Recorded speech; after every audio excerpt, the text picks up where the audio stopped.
পৃথিবীতে সবথেকে সুখকর অনুভূতি যদি হয় তা কিন্তু হচ্ছে মা হওয়ার অনুভূতি। আর সেই অনুভূতি কিন্তু সন্তান জন্মের আগে থেকেই মা উপলব্ধি করতে পারে। তবে কিছু কিছু সময় কিন্তু সেই অনুভূতি দুঃখ, কষ্ট, সুখ সব কিছু মিলেই থাকে। আজকে তোমাদের সাথে শেয়ার করব আমার ফিলিংস, আর শেয়ার করব কোথায় যে এত এত শপিং করলাম। হ্যালো, আসসালামু আলাইকুম, this is Mim from Mim's blog. Shopping করতে কার না ভালো লাগে বলো, আর তা হচ্ছে মেয়েদের সব থেকে ফেভারেট অ্যাক্টিভিটিস।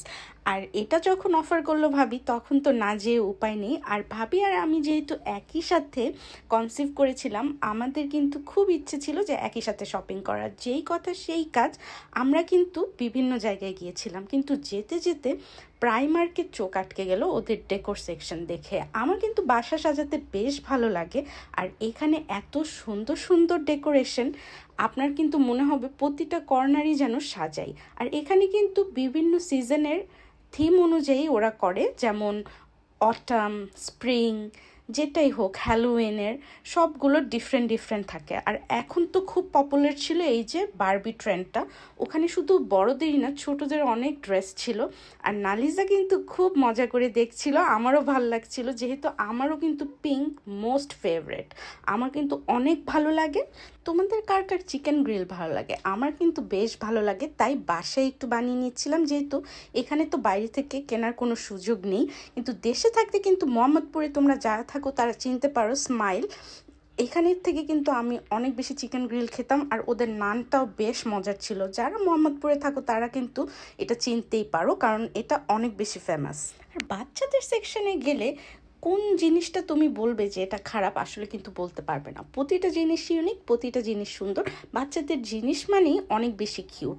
সেরকমই আমি ঘুরে ঘুরে দেখছিলাম যে কোন কোন জিনিসটা আসলে নেওয়া যায়, কারণ নিউবর্ন বেবিদের জন্য কিন্তু একটু টাফ সব কিছু নেওয়া, কারণ সাইজটা বোঝা, আর প্রথমবার মা হওয়ার অভিজ্ঞতা, তাই কিন্তু অতটা বোঝা যায় না যে কোন সাইজটা নিলে ভালো হবে। আচ্ছা, আমার এই ছোট্ট অভিজ্ঞতা থেকে নিউ মাদারদের আমি একটা পরামর্শ দিতে চাই, সেটা হচ্ছে তোমরা এই ভুলটা কিন্তু আমার মতো কখনোই করো না যে একদম ফিটেড সাইজের জিনিস আনবে। কারণ কি, বাচ্চারা এত র্যাপিডলি বড় হয় যে এক সাইজ বড় কেনাই কিন্তু বেটার, কিন্তু আবার এত বড়ও না, 2-3 সাইজ, যাতে দেখতে অনেকটাই খারাপ লাগে। তবে আমি বলবো এক সাইজ বড় নেই বেটার, কারণ 0 থেকে 4 মান্থস ওরা অনেক অনেক বেশি র্যাপিডলি বড় হয়ে যায়।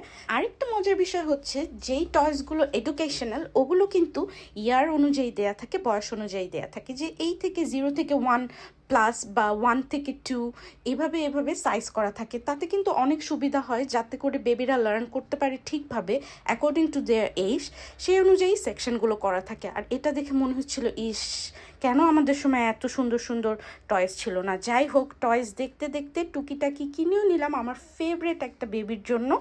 আর কেনাকাটা করে বাড়ির পথে তো রওনা দিতে হবে। তো আজকে বিদায় নিব।